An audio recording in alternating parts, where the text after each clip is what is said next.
So Ben, it's been 3 years, just almost exactly to the year, right? That we'd built your last board. That was one of probably the earliest rig builds that was featured on this channel. I think it was 3 years. Is that right? Man, it feels like it's been longer. It's been I longer. mean, the board looked like it had been longer, Right, right. I remember the but the title was like TSA, like making a TSA-proof pedal board or something like that. yeah, it would have probably been early 2019. Yeah. And it was sort of the early incarnation of what eventually became like our hinged riser system, but it was just a platform of aluminum that was like bolted. It didn't hinge up. You were kind of the guinea pig for kind of how that system developed. It wasn't the right thickness. By the end, I think 3 years later, there was almost like kind of starting to develop like at least a U shape to the or a C shape to the riser. May have stood on it a little bit. Yeah, but now we've got you outfitted with the newest version of the Vertex pedal boards. It has the hinged riser, has the magnetic latches, and we pretty much rebuilt almost exactly what you had, plus or minus a few pedals. One thing that I'd like to talk about today that I think is valuable for guitar players everywhere is you are a professional guitar player. You made your living playing with really some great all-star singers and songwriters, people like Tasha Cobbs, people like Pat Barrett. What are some of the other people that you were using the board with, at least up until the rebuild? Um, that board I did William Murphy's record with it. Sean Curran, Jason Upton. It's been with that board's been with a lot of folks. Some of Was that on a Tiny Desk concert for Tasha? I did a tiny desk with Tasha, but there was no board Oh, involved. was it acoustic? That was acoustic. Okay, Yeah, they wanted the acoustic I vibes. hear it. I hear it. Yeah, Yeah. yeah, yeah. So, in other words, it got used plenty. You probably are doing how many tour dates would you say a year, roughly? Um, that's been tough to say since the whole 2020 thing. But I Right. mean, we did a significant fall tour last year. We were out all spring on the Tomlin United tour. Um, I'm leaving middle of September, be back in November. Yeah. It's So this is going to be put into use right away, in other Oh words. yeah, like I leave here and fly to some one-offs. Yeah. So one of the big things that we talked about as far as kind of the impetus to kind of get the new board started was I think firstly sort of resolving the issue of like the riser and kind of the bowing of it and again some of this stuff it's like as manufacturers we build it the best that we can and then we kind of see how it does on the road and then make adjustments. That was sort of a prototype well before any of the production pedal boards came out, Totally. but it wasn't really convenient for you to also rip everything apart in terms of your tour scheduling and stuff like that. So first thing was kind of getting it on the newest style boards. But the second thing that we changed about it is you started using the TA link as sort of a substitute or alternative people used to do with like SGIs and Right. some of the radial equipment. Can you just kind of first explain what that is, and we'll go through it more with the signal path, but kind of like what that does, and then why somebody may want to use it who's in a position of you like you are, where they're playing at church or they're playing Right. a lot of touring. So on like most church things, there are SGIs. Your amps are off stage, so it's a way to connect your pedal board to an amp that could be 1 or 200 feet away. Right. So it uses mic cables, XLRs, to get the signal from your pedal board to the amp, and there's a series of boxes that take the signal and then put it back into a 1/4 inch to go to the amp. So with the TA link, I prefer it to the SGI just because I think it sounds better. Mm-hmm. There's less boxes. It's one stereo box with two mono Receive receivers box, yeah. rather than a box for each line. And I think the sound is better. So depending on what tour I'm on or what the stage setup is like, I might have amps on stage. They might be close, they might be far, or it could be a situation. Most common amps are not on stage. They're not actually where I can hear them. So having the option to go out of the TA link with 1/4 inches straight into an amp, or to go out of the TA link directly with XLRs, that's huge. Having it on the board rather than having to set it up outside of that just makes it quicker, Yeah. like a lot quicker. Yeah, and even the setup right now, we're obviously here in my home studio. It was really easy for us just to, you basically choose what output you want to use. Do you want to use a balanced quarter or a balanced XLR? Or do you want to use an unbalanced 1/4 inch? And essentially what these boxes are doing, sort of like you said, is taking an unbalanced signal, which is what every guitar signal is, turn it into a balanced signal so you can drive a super long line, hundreds of feet to an amplifier off stage, and then it converts it back to an unbalanced high impedance signal before it hits the guitar amps, so the guitar amps are seeing as close to what they could see if they were just being, fed a pedal or a guitar or something like That's that. what I was gonna say, but you said it.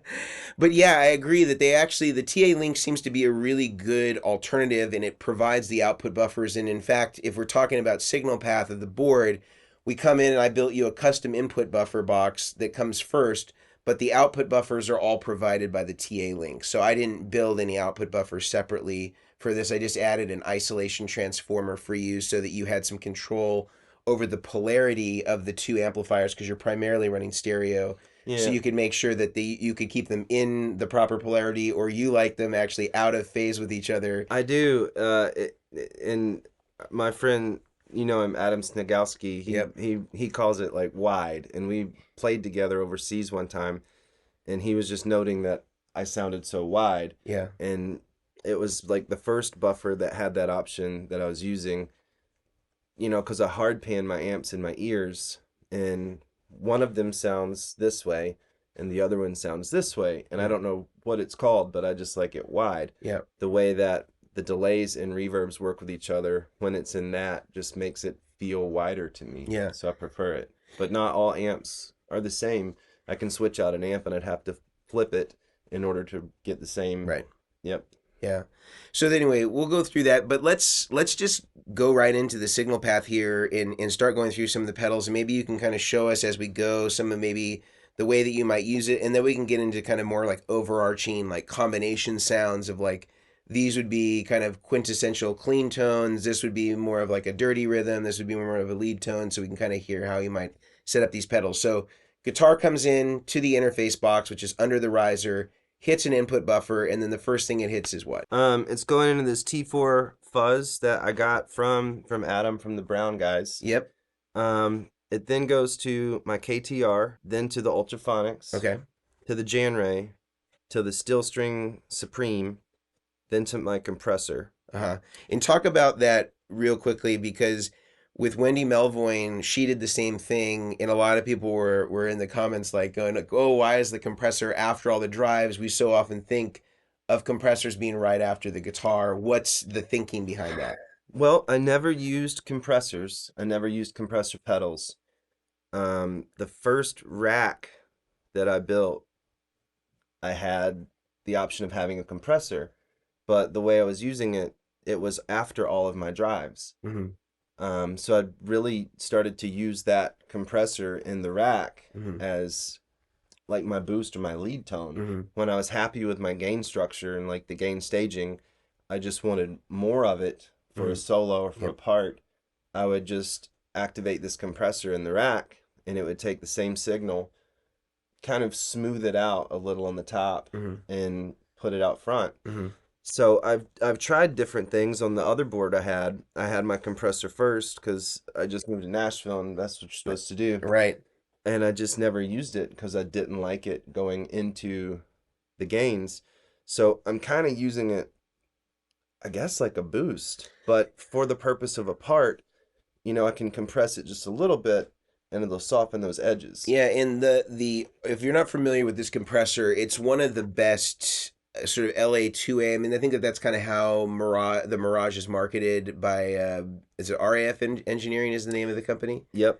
And if you think about it this way, and this is one thing I always thought was there's interesting when there's a lot of like 1176 replicas that are out now and things like that. There would never be a circumstance where a guitar player would plug into an 1176 or an LA2A and then go into their pedal board and then into an amp. Right. it would always come after the mic of at least the dry amp. So the way that you have it is actually more consistent with how you would use an LA2A in a studio where you'd have your mic'd dry amplifier with your gain sounds, and then it would hit the LA2A, and then you might send out to all of your outboard gear, your processing effects, your delays, reverbs, modulations. So in some ways, this is actually more consistent with how you would hear an actual guitar mix with compressor on it. Right. And you know, I really liked the DBX 160. Mm-hmm. When I was first doing sessions, that was the compressor that I just really liked the Yep. sound. And I remember meeting this guy Montez from Effects Engineering, and he let me play this pedal, and I was just blown away that it did a similar thing. So playing live, I can get the same type of sound I wanted from a compressor in the studio Yep. on a part, on a solo, on a lick, and I could have the option live. Yep. The other side of that is, and I don't do as much gospel music anymore, but when I played gospel and I used a compressor, there was no overdrive. It was all clean. Mm-hmm. So I can still have that same Yep. option where it's placed in my Yep. board. Absolutely.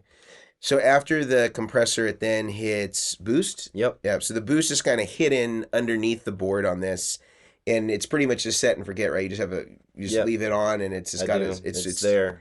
and then that feeds your volume pedal by way of the expression output. The Vertex Boost has a like an expression that you can use a volume pedal as an expression pedal for the boost, and just use it also as a regular volume pedal. So you got the Ernie Ball.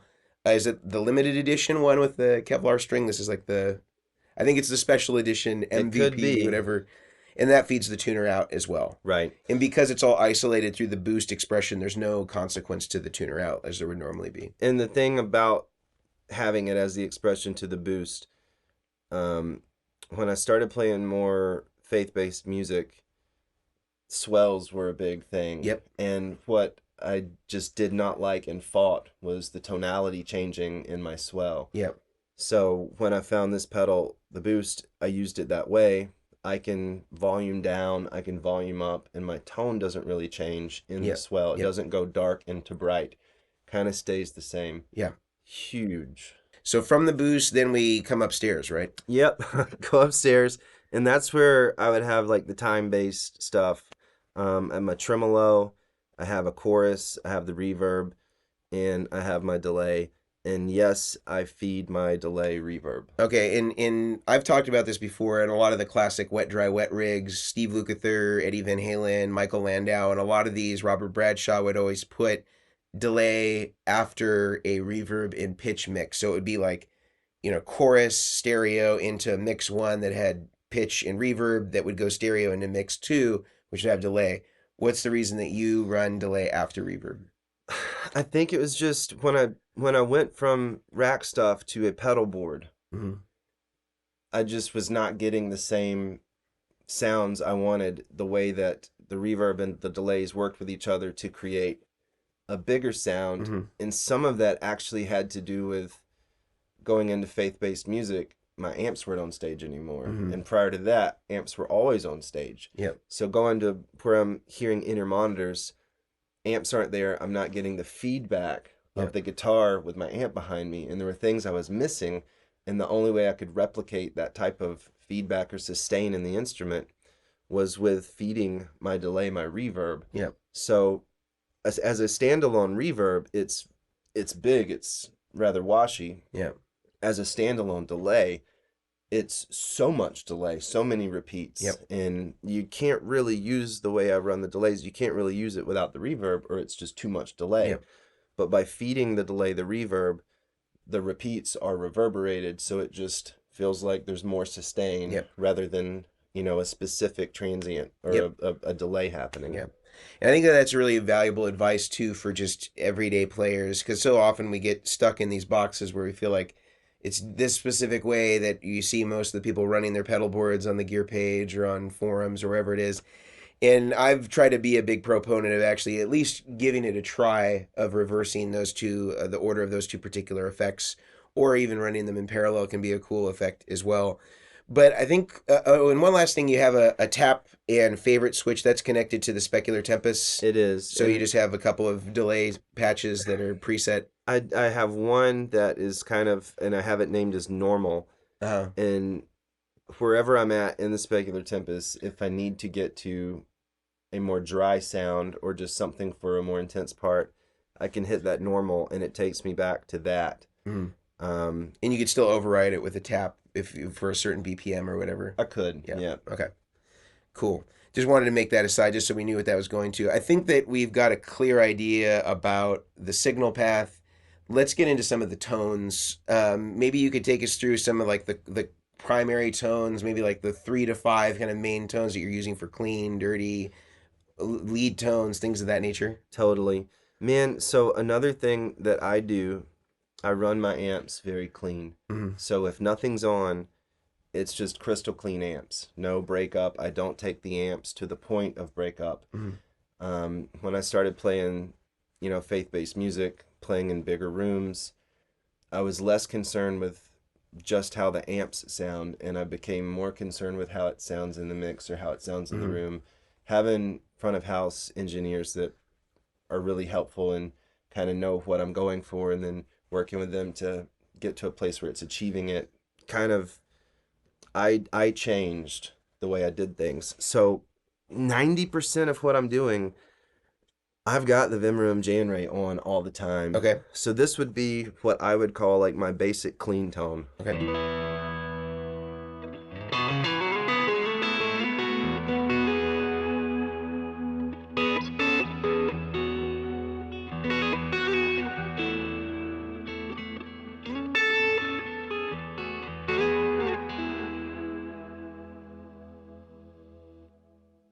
It's a beautiful tone. It's got a little grit to it. A little. Yeah. And I can back off on it to where you wouldn't even hear it that much. It's just it's very responsive the way I set it up.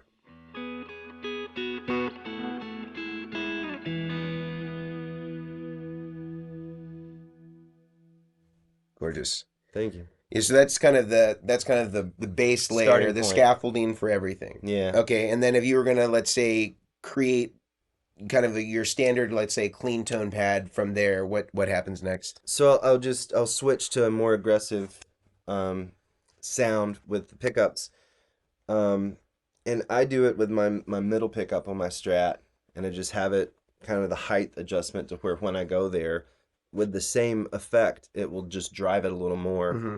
and it's something that sounds like this.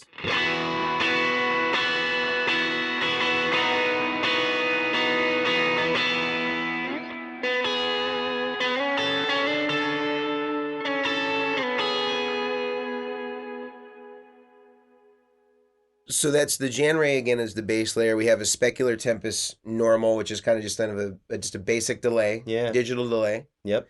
And then we have the Ventress on for a little bit of reverb. And are we in plate or hall? Man, I usually like halls, so Okay. halls would be most of what I'm doing. Okay.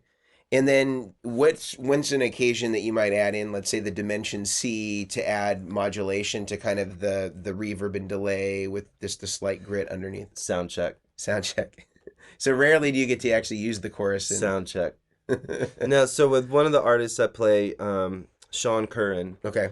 a lot of his stuff I would use chorus, Mhm. but I never really stack a lot of dirt on top of it. Okay. But I'll put that on, and I'm gonna actually switch delays to something that's a little more, party. And it would just be more like light picking, delicate kind of stuff, but just to give it a little bit of difference in sound. Mhm.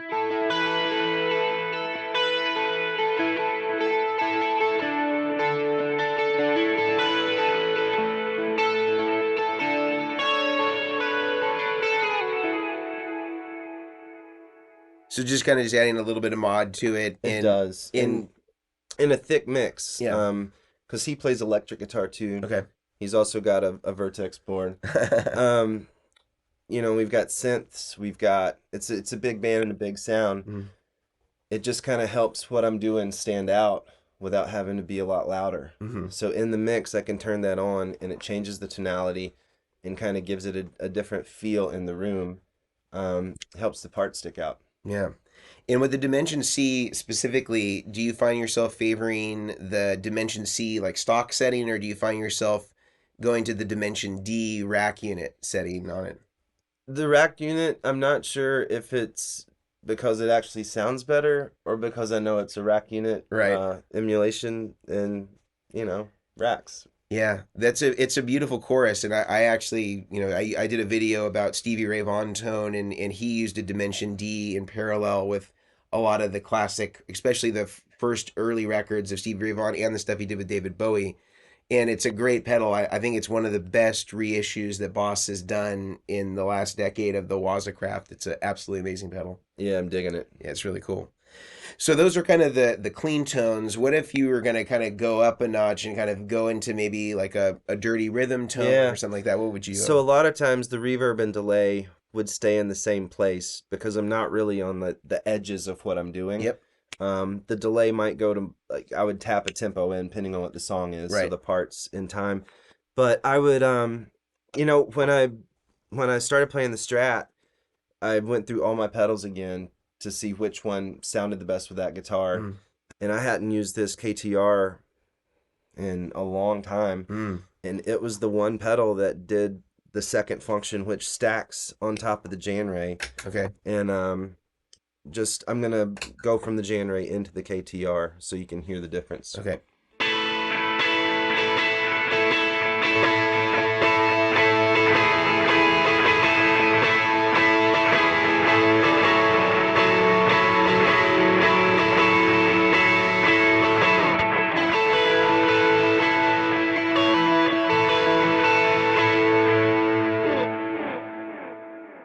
It almost focuses it more.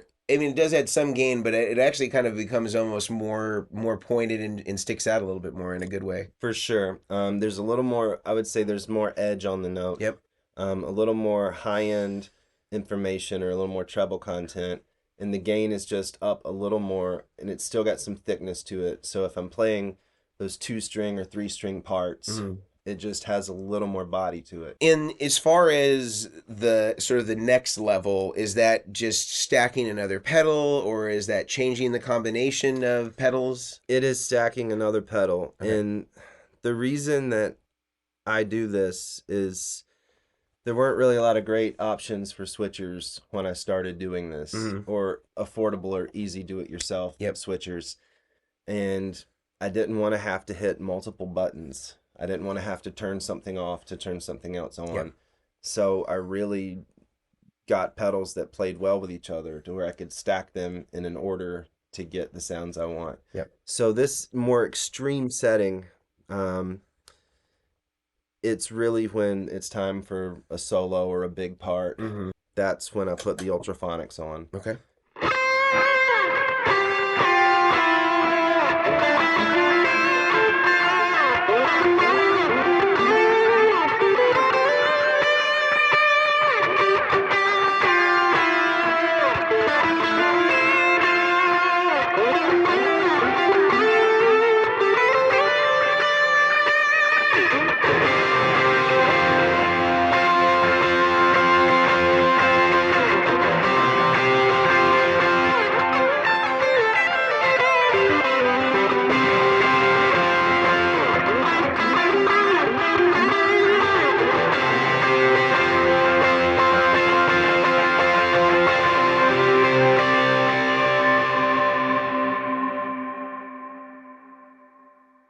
So that was the lead tone. Yep. Let's go into another one of sort of the core tones. What would you say is sort of the next thing? We've kind of maxed out our kind of gain sounds. I imagine you Right. got something else in the bag here. I think of them as like the ambient parts, and Mm. it's usually like a bigger delay, Okay. and it would be a more involved or bigger reverb. Okay. And that's just it's sections of the songs where I need a little more steam, or the part might not need to be as defined, Okay. more of a felt than heard thing. Okay. But swells happen a lot, and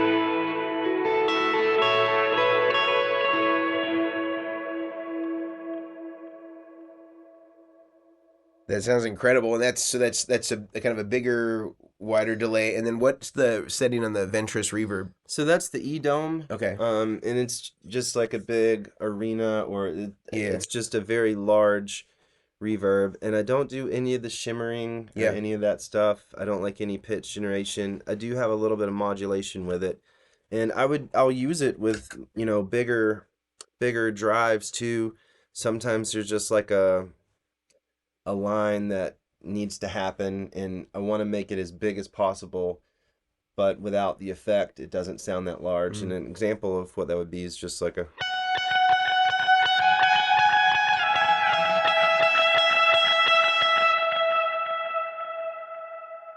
like very simple parts, but it's just a way that it sounds bigger. And the thought process is, I mean, you've got bass, you've got keys, drums, there's perk tracks, there's synth tracks, you've got another guitar player, he's singing. It's not always about the most epic, technical, advanced Yep. shred part. Yeah. Sometimes it's just really simple things that fit and that don't get in the way. And with the bigger delay, the bigger reverbs, it's a way that can happen, and I don't take up too much space. So what about, like, there's some of you talked about some of the one-off stuff like the Dimension C, the compressor, and then most of the other stuff we kind of talked about its application and some of those core tones. But what about some more like the one-off stuff? Like you have the steel string Supreme on there, you have the T4, and you have the tremolo. How might those be integrated into those types of parts? Totally. So like with one of the artists, we have a song and it's super vibey, and I'll use the tremolo on like the intro and main parts of the song.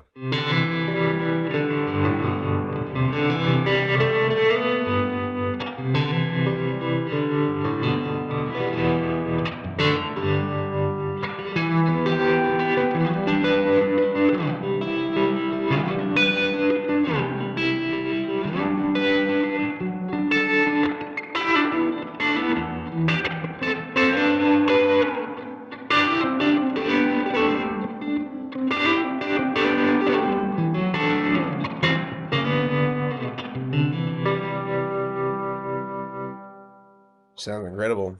Thank you. Yeah. In the steel string, same song, there's like a couple of solo sections, and I like this main tone I have, but I just want more of it. Yeah. So I'll turn, the steel string and just kind of boost that signal. And I've got it set to where it kind of fattens it up too. Okay.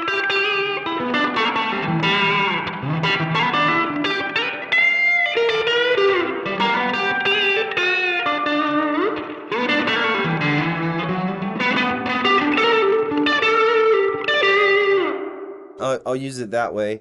Another thing I do with the Supreme side is I use it as kind of like an EQ, and I'll use it in conjunction with the chorus a lot of time for just a more 80s sound, Yeah.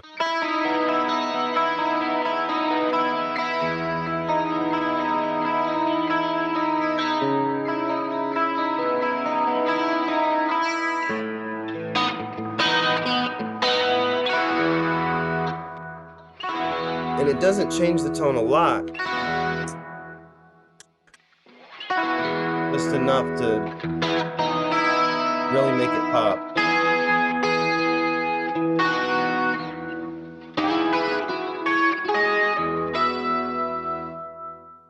Yeah, it definitely helps kind of carve out the bass, which is kind of part of that 80s Right. chorus thing where it loses a lot of the bass and exaggerates the top. Yeah, it scoops the midsection out a little bit.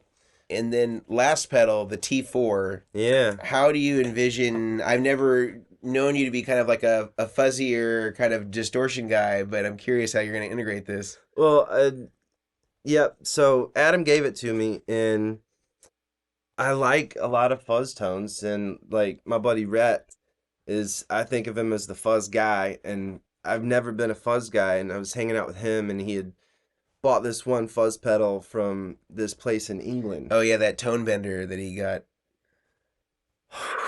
And I just had a hard time like playing anything else other than that Yeah, pedal when we were yeah. hanging out. And I haven't really figured out how I'm gonna dial it in, but I mean, I'm sure that I'll find a place to put it other than just in sound check. And it sounds pretty good, even though it's being fed by a buffer.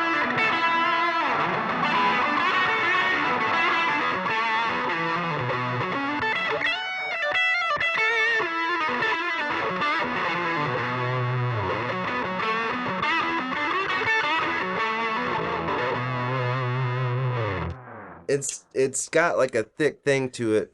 Yeah, kind of big muffy, and it definitely, as I said, it works well with a buffer, which is a good thing. A lot of fuzzes are kind of like Right. temperamental. This doesn't have the consequences of, let's say, like a fuzz face or the tone bender that Red had. Those can often be problematic with a low Yeah. impedance signal. And it doesn't sound like that. It's a different thing. I mean, man, growing up I was a huge Smashing Pumpkins Yeah, fan. That was all fuzz. Some of those parts are just big. So I'm excited to find where I'm gonna use it. And nice, nice.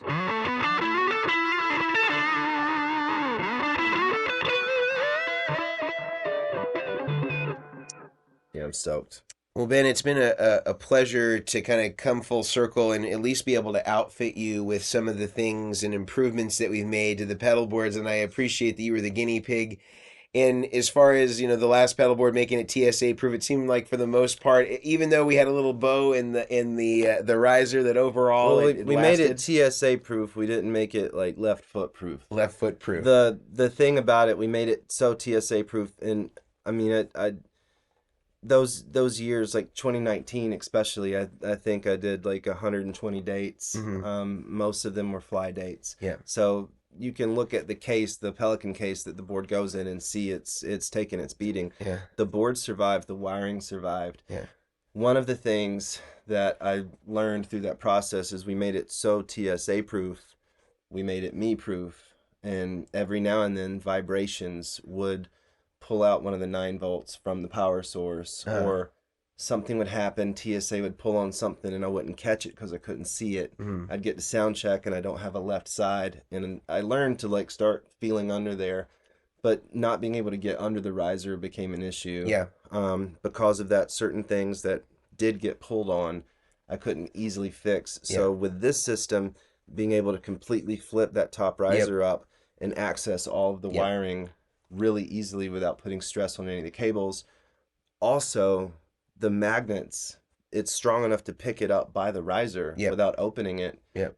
They're not going to know they can open it. They're going to think it's fixed shut. Right, I can open it. right. I really like that. I like the space on this board a little more. It would just be easier to clean, maintain. Yeah. In the event that something comes out, I can take a quick look and see exactly what it is. And we were able to fit more pedals. We were able to add the fuzz that wasn't on there before. We were able to add the TA link that wasn't on there before. So we were Yeah. able to get some more pedals on here. It still fits in your case exactly the same way, and it's less weight having the aluminum frame, your aircraft aluminum, which all of our pedal boards are made out of. And so it's really been kind of cool to be able to revisit this. This is one of the early boards that we did, and it absolutely sounds great. And again, Ben, always a pleasure to have you here Oh, and man, thank you. be working with you on these. I appreciate it, man. Ben, would you mind playing us out with something that's incorporating some of the effects that we've got here on the board? I can do that.